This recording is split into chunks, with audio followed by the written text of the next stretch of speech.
ఆనాడు సోనియమ్మ నమ్మించి కాళ్ళకు దండం పెట్టి కడుపులో తలకాయ పెట్టి నీతో చేరతాని అబద్ధాలు చెప్పి నట్టేట్లో ముంచి నడి బజార్లో మోసం చేసిన చరిత్ర నీదైతే తెలంగాణ ఇచ్చిన సోనియమ్మకు అండగా నిలబడాలి, ఆమె బిడ్డగా ఈ తెలంగాణలో ప్రజా ప్రభుత్వాన్ని తేవాలి అని చంద్రబాబు నాయుడును కాదనుకొని ఇవాళ కాంగ్రెస్ పార్టీలో చేరి ప్రజా ప్రభుత్వం రావడానికి మీ అందరితో కలిసి కదం కదం కలిపిన మిత్రులారా, ఇవాళ నేను అడుగుతున్న సూటిగా చంద్రశేఖరరావును, నిజంగా నీకు ధైర్యం ఉంటే, నీలో నీతి నిజాయితీ ఉంటే, చిత్తశుద్ధి ఉంటే గోదావరి బంకంచెర్ల గోదావరి నది జలాల మీద శాసనసభలో చర్చ పెడదాం, స్పీకర్ కు లేఖ రాయి, నువ్వు చెప్పిన తారీఖు నాడు అసెంబ్లీ పెట్టించే బాధ్యత మా శ్రీధర్ బాబు గారు తీసుకుంటారు.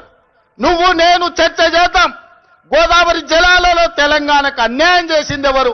ప్రాణహిత చేవళ్లను తరలించే 1,00,000 కోట్లు దోసుకున్నది ఎవడు? ఇవాళ గోదావరి బంకంచెర్లలో 3,000 టీఎంసీ సముద్రంలో పోతున్నాయి, రాయలసీమకు తరలించమని చెప్పింది నువ్వు కాదా? 2016లో మొత్తం వివరాలతో నేను వస్తా, నువ్వు సిద్ధంగా ఉన్నవా? నువ్వు చెప్పినాకనే కదా ఉమాభారతి గారి ఆదేశాల మేరకు చంద్రబాబు నాయుడు గారు 2016లో ఆనాడు జీవో ఇచ్చిండు, గోదావరి నుంచి బంకంచెర్లకు నీళ్లు తరలించడానికి, హంద్రీ నీవాకు 400 టీఎంసీలు తరలించడానికి 2016లోనే జీవో ఇచ్చిన మాట వాస్తవం కాదా? 2018లో వ్యాప్కోస్ను నియమించింది నిజం కాదా? వ్యాప్కోస్ సంస్థ 400 టీఎంసీలు గోదావరి జలాలను హంద్రీ నీవాకు బంకచెర్ల ద్వారా తరలించడానికి ప్రాజెక్టు రిపోర్ట్ ఇచ్చిన మాట వాస్తవం కాదా?